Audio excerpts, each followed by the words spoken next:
John Stryker Meyer, man. Welcome to the Man of War podcast. It is an absolute honor to have you on. Well, thank you, sir. It's an honor to be here. I appreciate the invitation. It's very kind of you. Of course, of course. I've been following you on Instagram and just hey, listen, you're that next level type of guy that I want to dive into and have a powerful conversation here with. So I can't wait to get rolling. Before we get started though, can you just expand a little bit of, who you are, maybe about your career before we start so that way those who don't know you get to get a feel for what we're about to get into. Sure. I grew up in Trenton, New Jersey. Dad was a milkman. Mom was a piano teacher, choir director.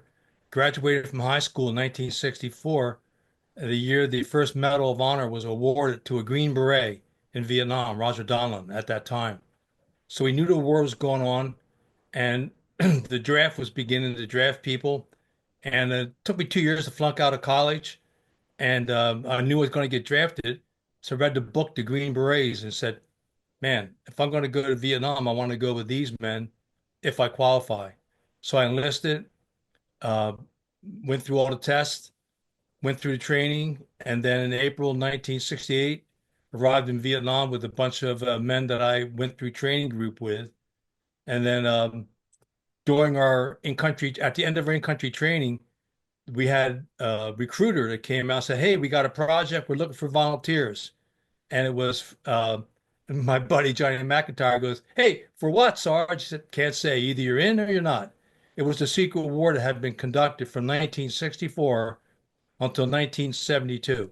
Mm. And that was conducted across the fence in Laos, Cambodia, and North Vietnam. Whereas, like you said, we have some different missions, everything from wiretaps, POW, snatches to bright light missions, just area reconnaissance to see what the enemy was doing before they crossed. They came down the Ho Chi Minh Trail from North Vietnam with supplies and manpower to go into Vietnam to attack our bases, our aid camps, and our allies. And our job was to go across the fence to see what they were doing ahead of time and to try to give an alert, gather intel, things like that. So And you then were you were part of a special unit.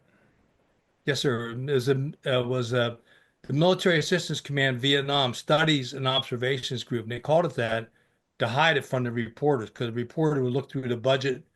Oh, that's too boring. Yeah. But they didn't know it Yeah. was Yeah. at that time it was the tip of the spear in Vietnam for missions across the fence. And then we had some Navy SEALs that were going up into North Vietnam and doing some coastal missions there.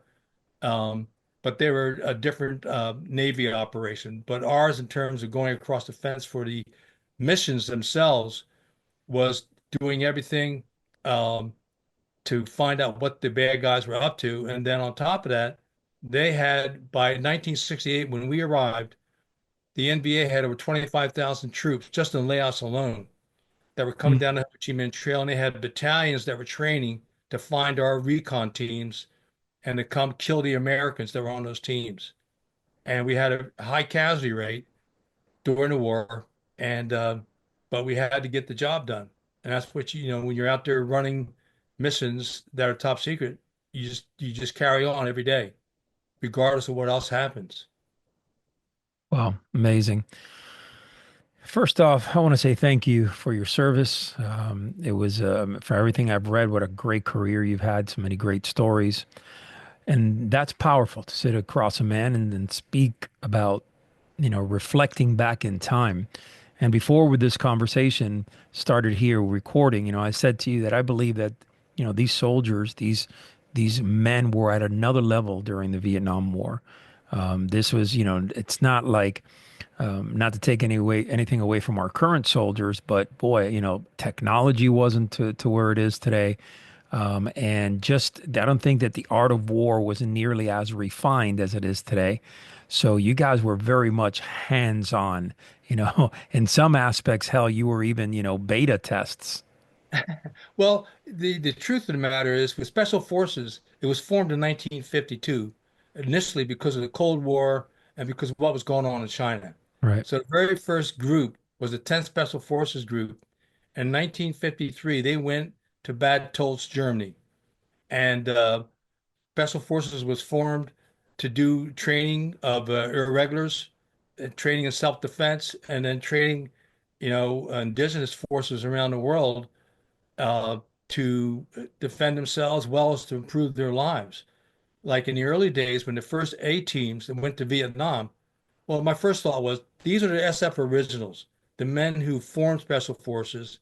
We came along, we stood on their shoulders, and like you said, things were refined. And today's warriors have stood on our shoulders and continue to progress and raise the bar of excellence, as well as conducting missions that are so unique and different from our era, but they're always thinking how best to do it.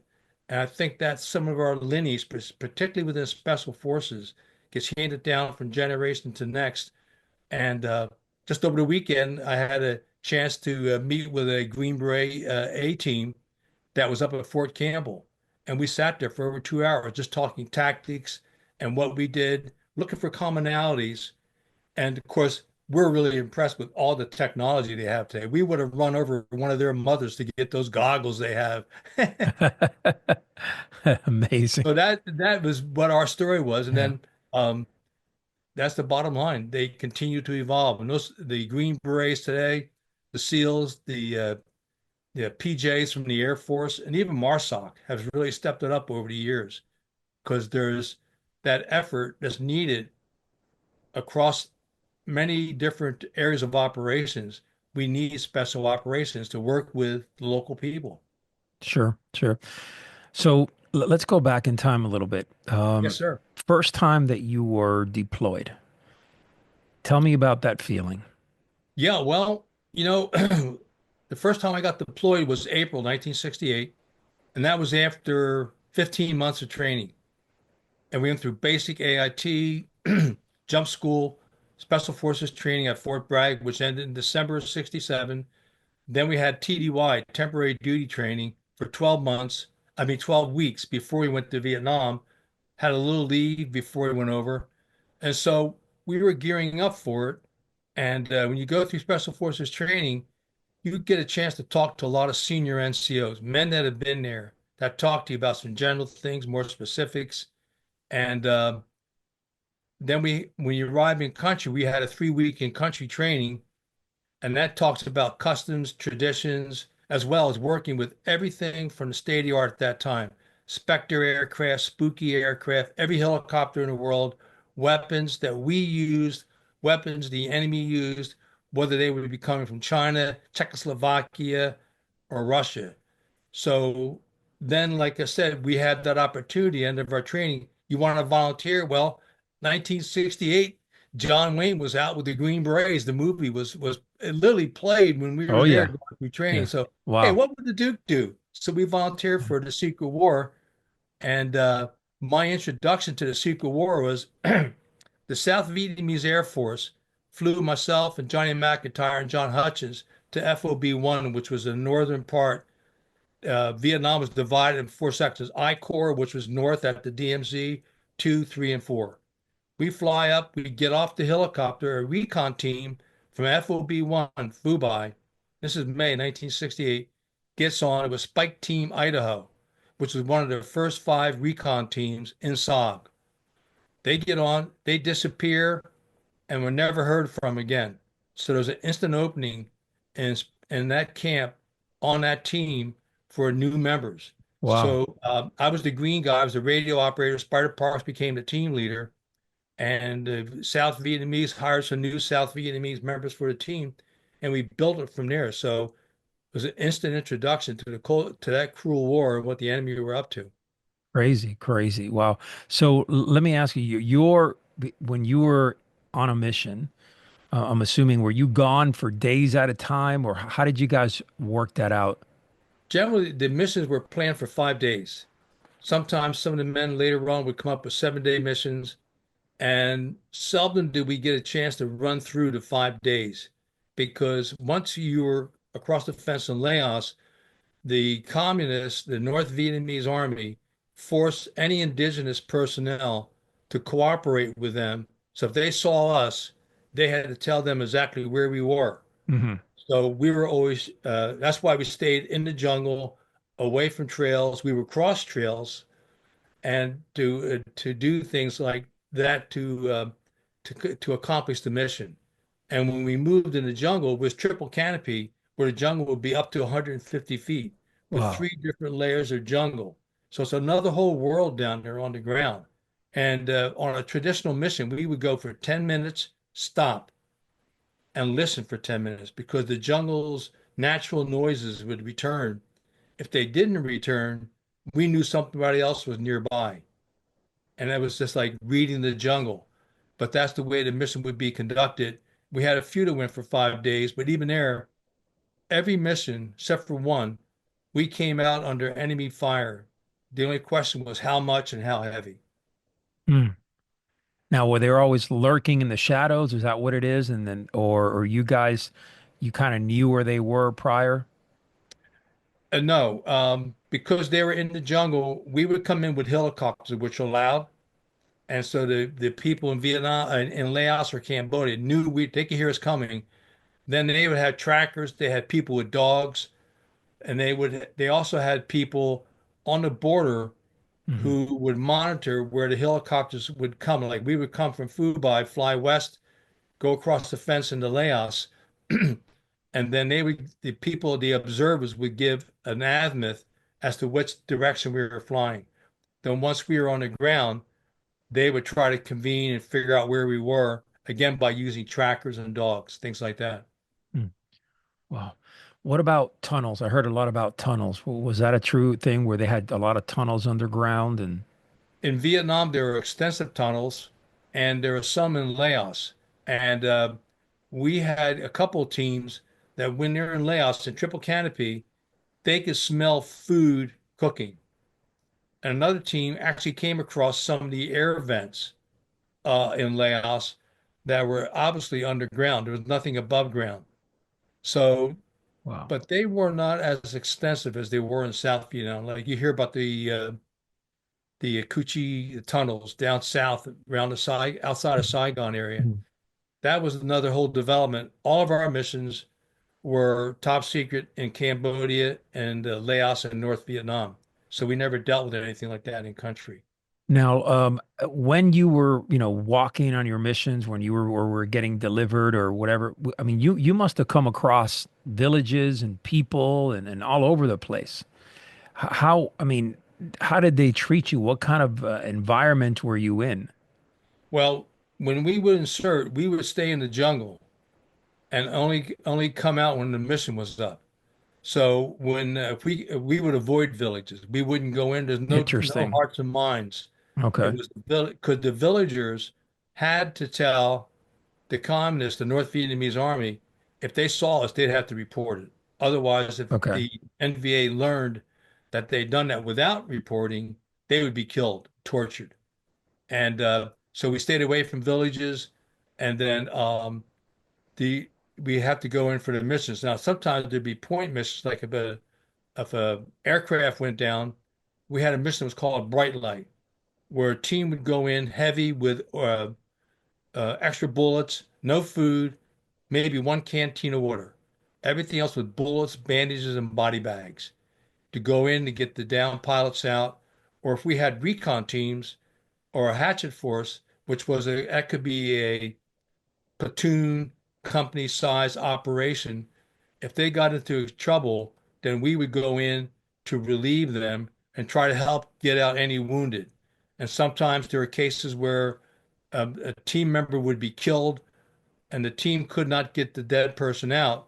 So we would go back in to find them and to try to bring back the body.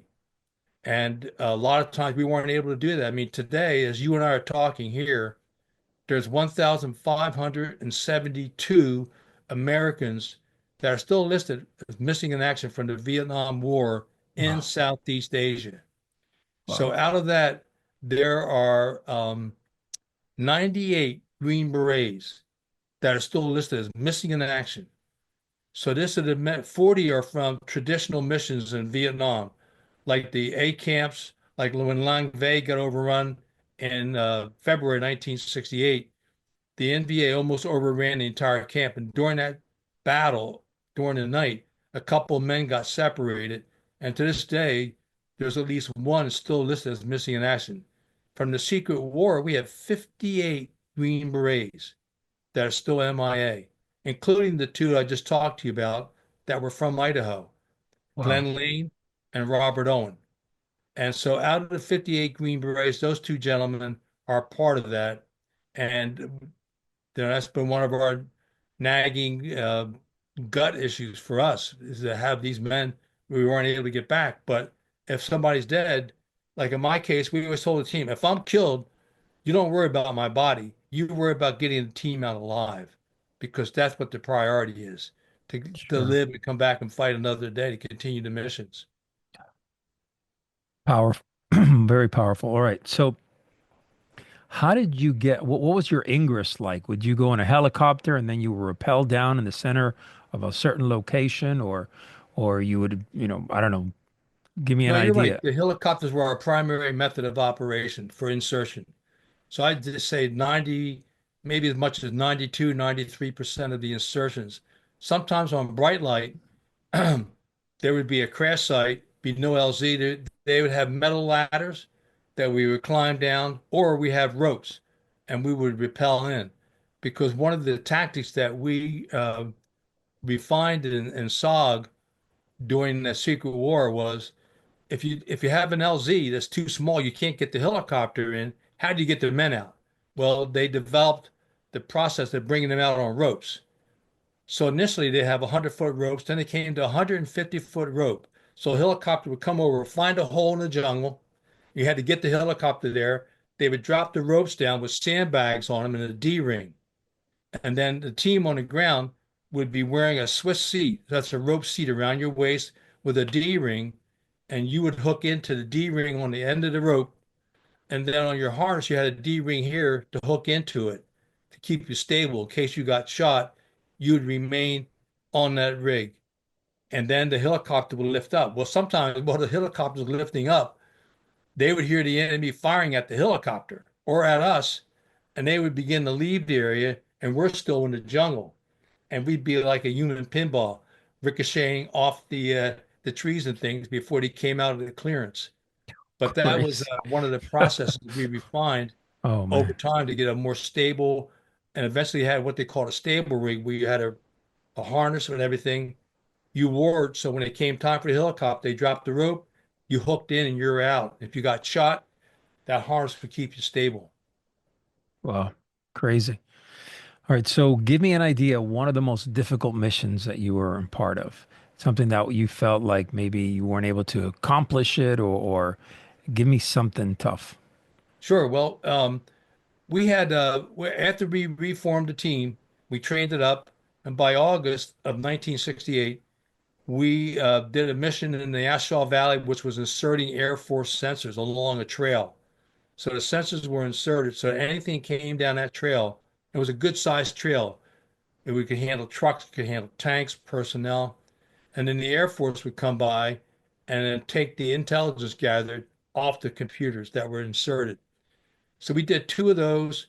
We had a practice mission, a couple of night ambushes and things like that. And then in October, we had a mission to go in, try to get to an American POW camp. We had a primary mission, which was area reconnaissance, but in the briefing, they told us there was a POW camp where Americans were. We wanted to try to get to that camp if we could.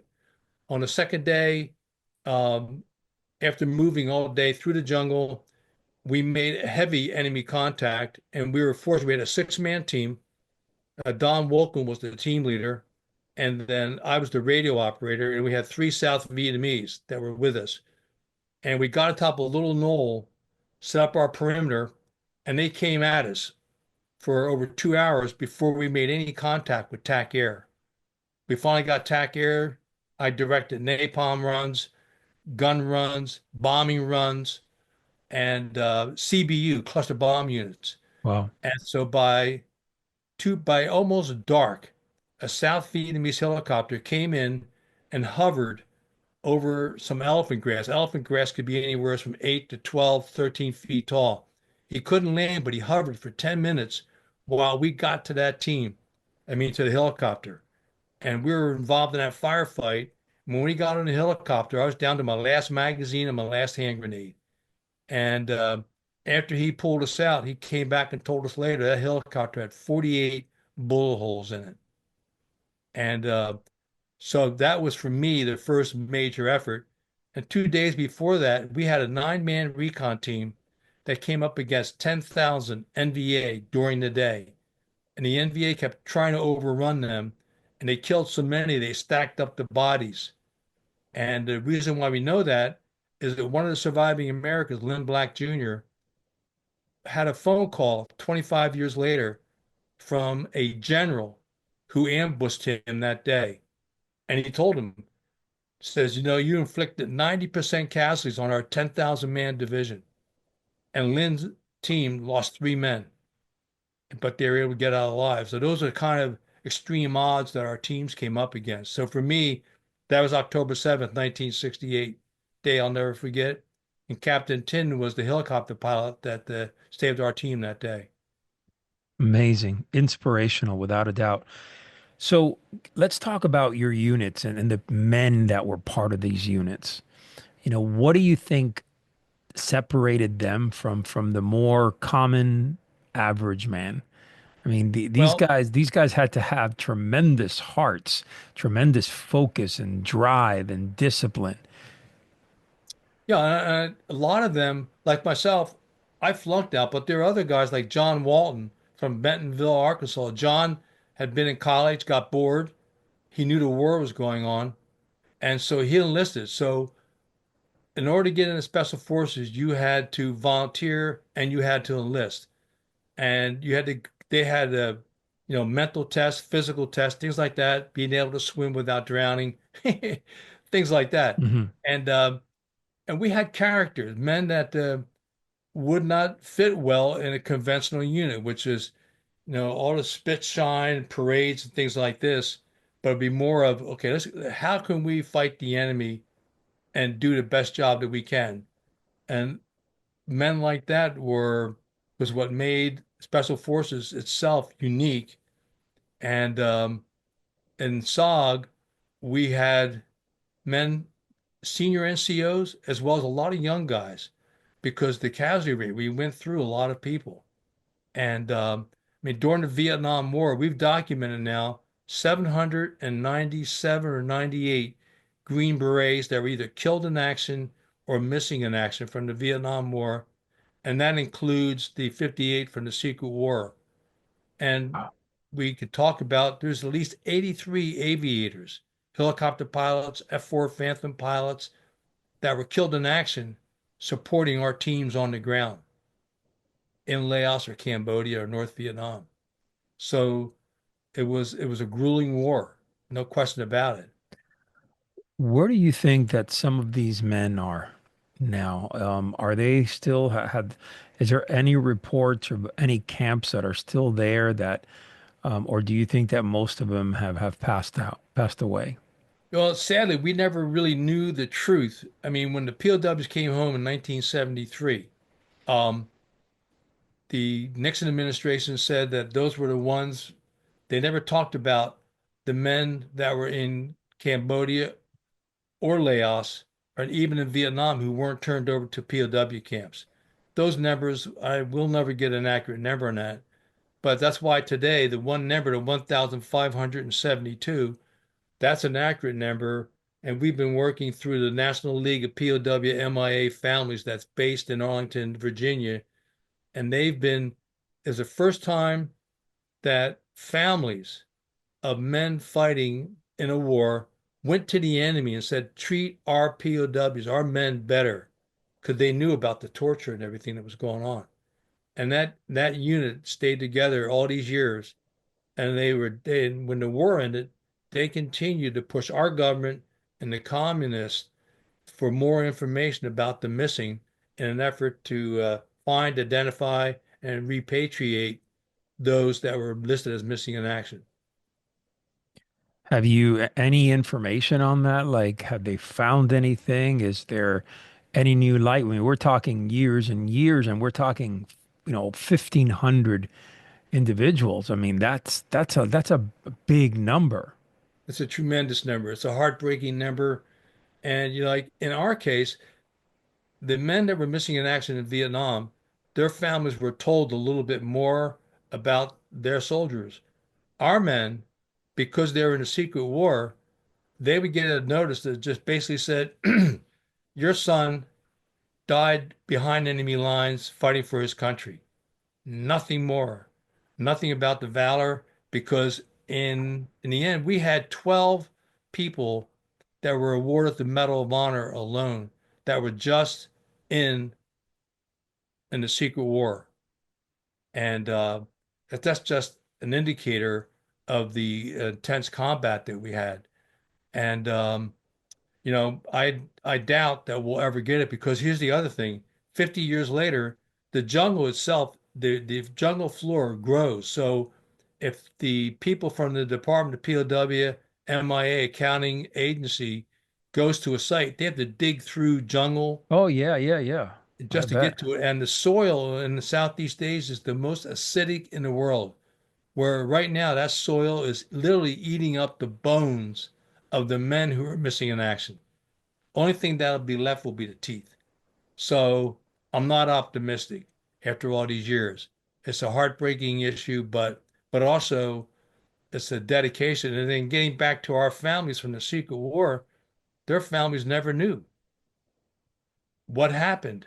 And so now, because we can talk about it, the books have come out, there are family members. We have the Special Operations Association, where in 1968, we had an anniversary. I mean, it was 2018 with the 50-year anniversary of one of our compounds got overrun. They killed 16 Green Berets in one night. And that meeting, we were able to talk about. The families came out from that night, and other families came out because they heard about the Special Operations Association, where they could learn and talk to men like myself and others who may have served with their relatives. And even to this day, now that I've been doing other podcasts, I get almost daily a note from somebody saying, "Did you know my grandfather or my uncle or my brother?" And because they never heard from them after the war. And it's just one of these heart-wrenching issues. Returning from this war, the way that some specifically, uh, the soldiers that came from Vietnam, they weren't treated. I mean, they weren't really. They were treated, in my opinion, horribly. No question. Where do you think the disconnect was with our, with our country and the people? And I know that it was a war that a lot of people didn't like, didn't believe we should be there.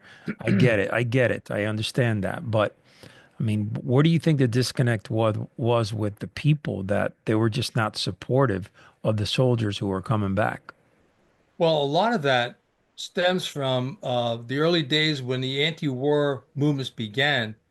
Now, it's been documented that there were communist infiltrators on the streets, on the campuses that were lighting the fires to attack the war as opposed to supporting the troops that were there.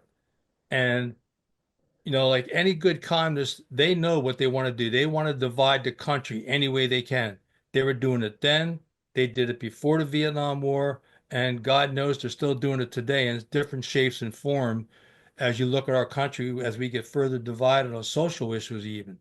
So back then, yes, there were people who may not have been influenced by the communists, but they had that division there.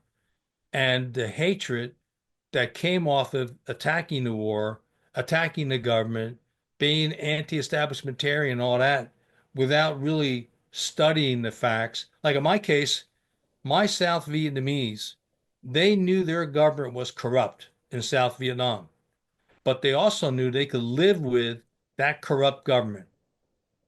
They would die for that corrupt government before they would live under the thumb of communism. And the Americans that were dissenting the war didn't get a chance to interview Sal, Hep, Fook, the men that were on my team. And that's why we were dedicated to that mission as such, because they were willing to put their lives on line.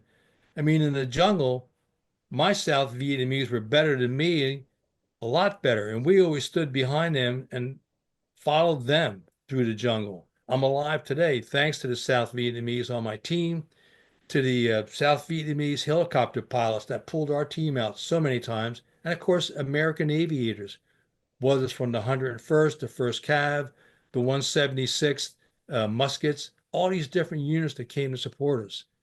And so, back to your point, I wish those convicts had had a chance to come and just live under the thumb of communism for a couple of days. Sure. And then you really look at this whole situation a little bit different. Without a doubt. Where do you think our country is headed right now? From a perspective back in the 60s and 70s, and you've seen a lot. I could see I know that you've seen the ebbs and the flows, but where do you think that we are headed now? Well, it's really it's very scary. I mean, particularly after see, it would be the last 16 years, with the exception of one administration, there is so much done by the government, by one party, to divide our country and to put the emphasis on the wrong syllable, if you know what I mean. Hmm. And that's been going on in the last 4 years, to have this whole immigration situation where more than 10 million people could come into our country. We don't know. They weren't vetted. And I think America is strong because of immigration, but legal immigration. That's Yes. just one issue. And because it wasn't, now look at all the efforts. Now we have a conscientious immigration system that's being allowed to enforce federal law. And it's being fought with the new district courts that are overextending themselves. Oh boy, So yeah. the quick answer to your question is I'm very concerned. Our country has never been under siege as it has by so much internal. And look at the budget battles going on right now. And the things they're not talking about in the budgets are a lot of things that are going on to support efforts. Our government was funding, sending three to, let's see, 20 to 30 million dollars to the Taliban under the last administration and the early days of this administration.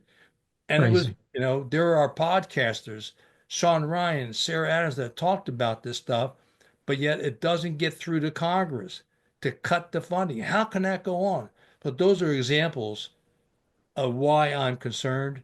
We pray for our country every day, vigorously, um, and hope that we're able to turn it around because, between the media and the elite from the forces of darkness that are against our country, they're still a minority, but they get the publicity, they get the glow of in the media.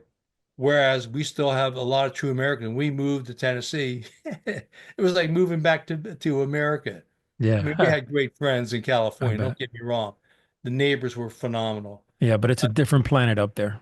It is absolutely. Yeah. And you look at, you want an example of one party rule, why it's wrong, go to California. Highest Yeah. taxes, highest gas prices. And, you have at one point drug dealers, criminals have more rights than taxpayers. And then the governing body in California, all they continue to do is raise taxes and to do things to hurt the individual citizens that they're supposed to be taking care of. Crazy. Eh, that's one of the reasons I asked that question because, we're talking about when the soldiers were coming back after the Vietnam War, how, we went to a world where there were all these, liberals and then, Marxists and, just a very a different way of looking at the war instead of supporting our soldiers. And in our current state right now, we are not that far away. I believe that if you look hard, really into the heart of some of these organizations that hate our country. Yeah. It's just it's disgusting in every way, shape, or form. So my question to you here is this: how difficult was it to transition from being a soldier to, regular life back when you came? Well, the one thing that I missed, it was the adrenaline rush. I mean, when you're in combat, mortal combat, and Hmm. you're working with men at the tip of the spear, to walk away from that was not easy. But in my case, I came home to a loving family. I had my church, my friends from the church group, and I knew that the Army was beginning the Vietnamization process, which was the Nixon administration saying, we're going to turn over this war to the Vietnamese. We're going to train them up, let them fight their war against the communists in North Vietnam that were getting supplies, of course, from Russia, from China, Czechoslovakia, any of the Eastern countries that were under the umbrella of communism. So when I came home, I had my old friends, and I knew that I really wanted a college degree. So I went back to college and got involved in journalism there with a school newspaper. And then from there, uh, worked as a reporter at different newspapers back in Trenton, New Jersey for 10 years. And then in San Diego County, worked for another 30 years there, two different newspapers there. And Amazing. so I had a mission. And yes, there were nights when be alone, having an extra cocktail or two, thinking about going back. And I walked away from the Vietnamese. It kept me alive, and they are still there. Yeah. And our team, our recon team, RT Idaho, was one of the first five original teams. That team with different levels of men coming and going. I was on the team for 19 months. I was there for a year from April of 68 to, May of 68 to April 69. Came back to the States. I got my orders cut to return to my recon team. And I returned in October of 69, was on the team until April 70 when I had a major disagreement with the commanding officer for our compound. And I knew that the reductions in force were coming. And I figured I've been running missions for 19 months. My body's still pretty much in one piece. So I went back to school, went home, went back to school. I didn't have some of the ugly situations that you've heard about with Vietnam veterans being spat upon, Mhm. shat upon, and just talked down. I mean, whenever I went anywhere, majority of times in different restaurants or places where you met people, day-to-day people, not Mhm. the protesters, and Mhm. certainly not the activists, being the common Americans were still very kind. You just had to get past those idiots, the hippies and things like that. Good to hear. So let's talk a little bit about your reporting life. I mean, you were a reporter for 30, 40 years. I mean, how that transition now, you, instead of being the man in the arena per se, you were the guy reporting on that, looking at it from a different perspective. What type of reporting did you do? Well, in the early days at the Trenton Times, I first just started out as a beat reporter covering local government. We had three small communities outside of Trenton, covered those for a few years. Then I became the court reporter, and I was a court reporter for about 7 years. And the great thing about being a court reporter, the judges take a lot of vacations, Hmm. and there's a summer break. So during those times, I would go out and do investigative reporting. And some of that would come back. We did stories about the first mobile methamphetamine labs that the motorcycle gangs in Pennsylvania were developing. They would go to a remote state park in Bucks County, brew up methamphetamine for 2 or 3 days, produce it, and then sell it. And they would move the lab from state Wow, park to state park. We crazy. wrote about those. We wrote about the Golden Triangle, how the heroin from the Golden Triangle was appearing on the streets of Trenton, New Jersey. We did crime stories. And of course, there were trials that were of interest. Everything from murder trials. We even had in 1978, we had a DC-6 land at a small airport outside of Trenton with 6 tons of marijuana on it. And so you had that Oh DC-6. man. Whew. Can you imagine that? A Yeah. And lot, then they yeah. had a small plane that had all the leadership. So the DC-6 landed, but we had a New Jersey state trooper, Jim the Wolfman Conover, was had that airport under surveillance.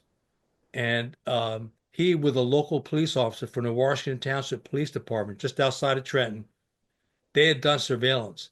And that that day that plane came in, first thing on Saturday morning, Jim was there with the fellow officer, and they went out to the runway, and they shot at the second aircraft with the leadership in it. They hit the gas tank, and so that plane had to land in Connecticut, and eventually they apprehended all those people.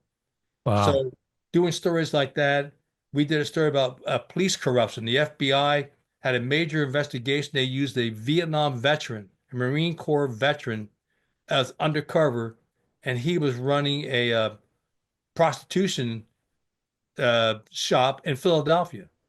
And every cop, not every, many cops came in from different levels, from the street cops to the detectives to upper levels. And the FBI was there. They set up a whole recording studio, recorded it. And then when they were getting ready to execute search warrants on that, I broke the story about the investigation, and we wrote about it, and just amazing. So those are some of the stories. And later, of course, when I moved to San Diego, myself and investigative reporter John Stanifer, we did stories about the murder of Kiki Camarena. You know that name from Oh, yes. you're working with the DEA men and women. Um, and Kiki was, for those that may not know, in 1985, February, Kiki was in Mexico, and he was apprehended, taken out, tortured, and they had tape recordings of them torturing him. They had four tapes that the FBI eventually got copies of. And there were people there during that torture, everything from prosecutors to state federales that were there doing different, and some drug traffickers. They wanted to know who Kiki had talked to when they were doing arrests and doing missions off of his intelligence. He was just a great guy. And he eventually died from the torture. And we wrote about it, and we wrote about who was there, the tapes, and the Mexican government filed a formal protest with Ed Meese, who was the attorney general at that time. And so other stories along the way, drug bust and things like that. Then in 1994, I met this lovely, was at a new paper up in North San Diego County, and it was the Blade Citizen that eventually became the North County Times. I met this lovely lady. She had two boys. I had two girls. And so the emphasis was on our family. And we had a tiebreaker in 1997. So I was an editor, and then for a little while I was a reporter. And then we had community news, where it was a job where I could work at the paper from 6 in the morning to 6 at night, but get home for dinner, be there with the family during the weekends. And so I scaled back a lot of my reporting for the family because we had kids at home that were just phenomenal kids, you know? Sure. I bet. Yeah, it's a blended family like that, and it's it's a and I'm part I did that also, so the blended family is not easy. You got to be there as a father, without a Absolutely. doubt. So in 2008, I got laid off from the newspaper. And then after Mhm. that, I worked at two separate nonprofits until we moved to Tennessee. I came out here in September of 2020, and my wife came out a little later, and we found a home where we live now, and we moved in January of 2021. But before that, I had two separate nonprofits where we helped veterans get affordable housing, and we also had other programs, and we worked with the VA. And the San Diego County had a unique opportunity where they had committees set up to listen to veterans and veterans' complaints. And we were very active with those committees. And that was in my spare time.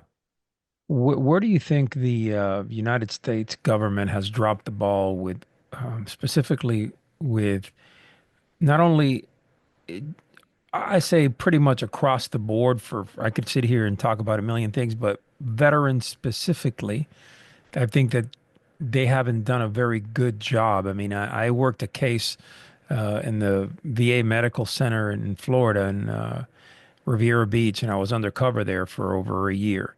And it was a pretty big case. And I saw a lot of things, a lot of interesting things.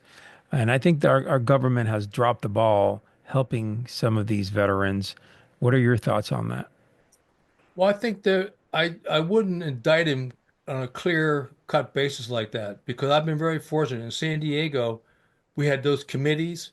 And Hmm. at that point, they had outreach, and they also put together district units that would Hmm. go, like, you know how big San Diego County is. Oh yeah.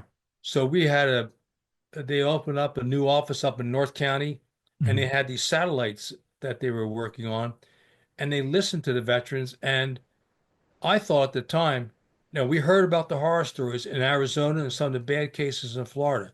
Hmm. Some of these cases are individual cases where the administrator in that office, say in Arizona or Phoenix, they didn't have the controls and they didn't listen to veterans. So That that's a makes case by sense. That case. And makes then when sense. I moved to Tennessee, Doug Collins is now the VA administrator, and the first facility he visited was the one here in Nashville because it's just so well operated, and that's my primary care. I'm there for glaucoma. Recently we had the whole PSA testing thing that there's concerns about, but we go in, we get a urologist who sits there and talks to you. Now, other men have had horrible experiences. And again, I think it breaks down Hmm. on a per unit where you are. And Sure. again, whether like anything else, in the VA, if you're a veteran, you still have to go out and advocate for yourself politely, talk to it, and the benefits are there. I mean, when I first got home in Trenton, New Jersey, I went to the VA in Newark. That's 50 miles away. Hmm. Drive up there, and they're like, "What the fuck are you talking about? You wait until we talk to you." That kind of an attitude. That was Newark in 1970. I never looked Interesting. back. And it wasn't until I was in San Diego and I had a really good VSO who was a helicopter door gunner Hmm. in Vietnam. And he helped me work through the process, get my first rating. Then we got it extended up to 70%. So I've been very fortunate that way. The San Diego, as well as here in Tennessee, and I think Doug Collins is dead serious about improving the service in the areas where they're hurting for certain. I don't think he'll fool around with that stuff. And there Well, are the cuts, yes, but I think from what he explained it, the cuts are in areas of that do not impact services.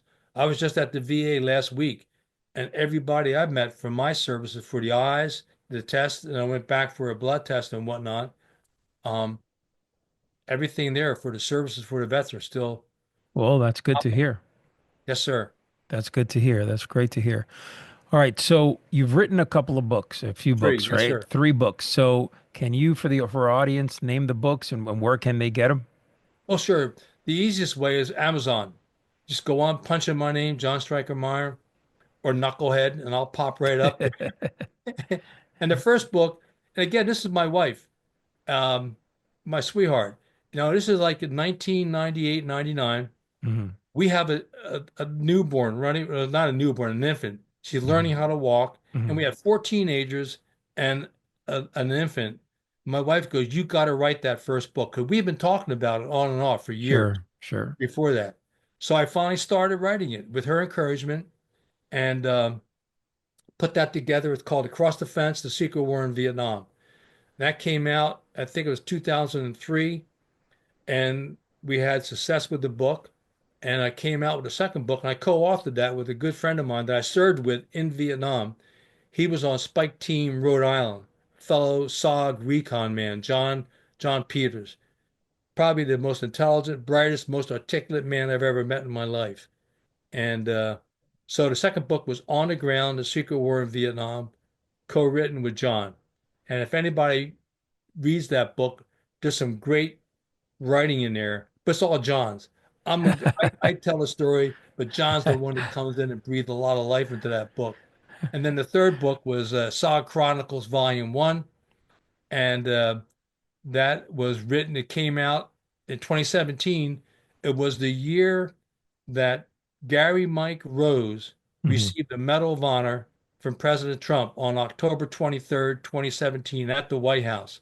My wife and I were there, along with many other SOG men that we served with, because there had been a top secret mission in Laos in 1970, where a hatchet force with 116 indigenous troops and no, 120 indig and 16 Green Berets went in deep into enemy territory, and they moved for 4 days and 4 nights.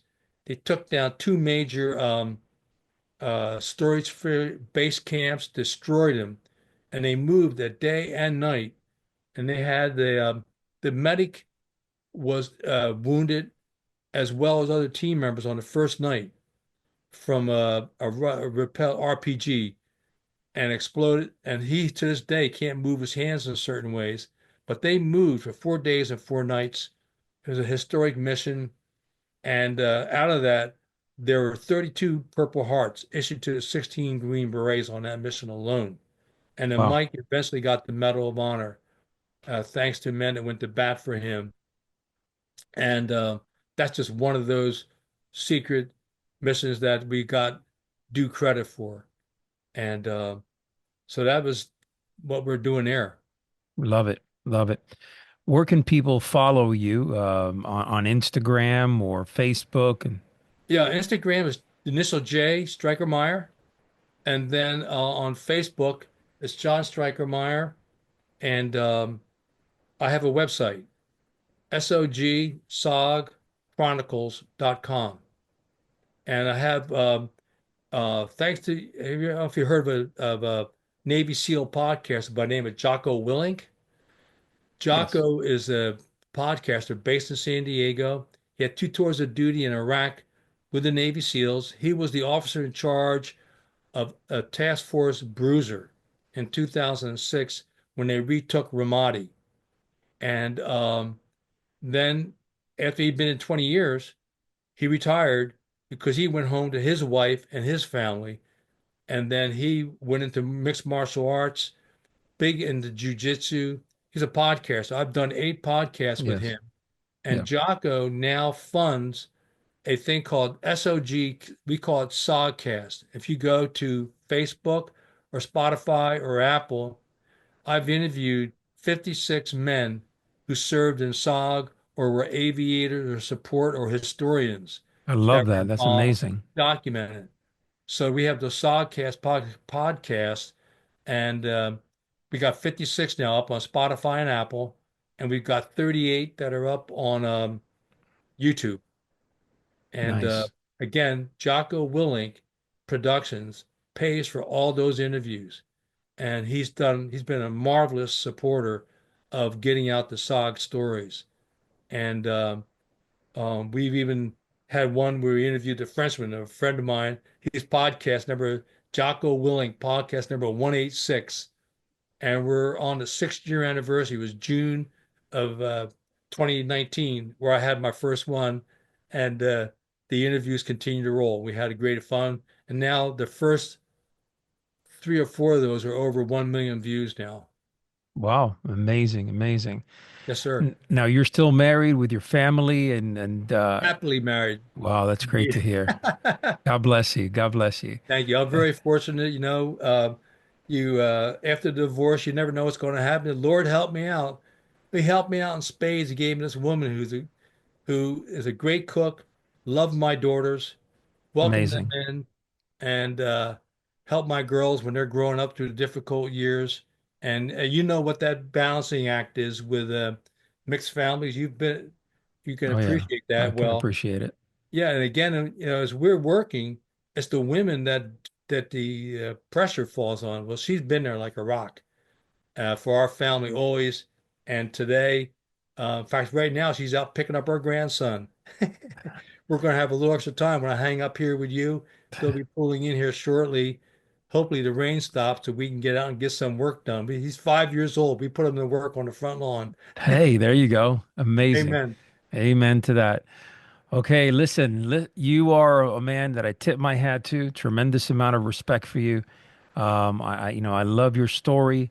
Humble, yet, you are decisive when you speak. You feel it. Yeah, I love the fact that, you say it, from the heart. Not many men speak from the heart, and I don't say this often. So, Well, again, a lot of respect your way. Well, I've been impressed with your resume. Anybody starts out as a multimillionaire on Wall Street and then turns to law enforcement for 18 and a half years, my heart was with narcotics. The men that fought in that those wars on our streets from Trenton to San Diego County. I mean, in 1985, one of the stories, we did a six-part series of how San Diego County was the meth capital of the world at that time. I mean, of the country. I tend to exaggerate a little bit, but in 1985, we did a six-part series about meth, and the DEA at that time was running into labs that they would explode when they were getting ready to conduct a raid on the house. And you know what that's like. You're in a Yeah, task force. We had uh, a great San Diego County drug task force there that DEA was a part of, working with the local cops, whether it was in the small police department of Chula Vista sure. or San Diego, and you had the sheriff's department. They all worked together. They had their hands full out there. God bless them Amazing. all. Thank you very much. Thank you for the kind words, and I would love to have you back on soon. Hey, it's your show. I'm happy to be here anytime you want. And thank you. Keep up the good work on your part. Thank you, God sir. bless. God bless you. Continue to pray for our country. Amen to that. Amen.